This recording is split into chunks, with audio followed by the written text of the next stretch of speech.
আমি কিরকম দামে জানো না রে বন্ধু।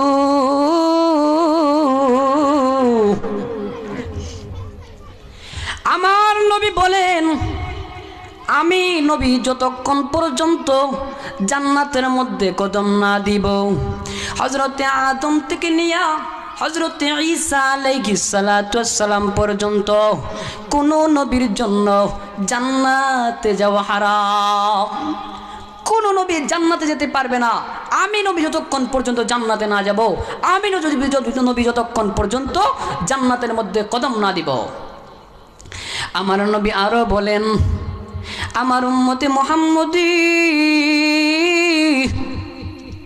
যতক্ষণ পর্যন্ত জান্নাতের মধ্যে না যাবে, যতক্ষণ পর্যন্ত আমার উম্মতে মুহাম্মদী জান্নাতের মধ্যে না যাবে, অন্য নবীর কোন উম্মত ততক্ষণ পর্যন্ত জান্নাতের মধ্যে যেতে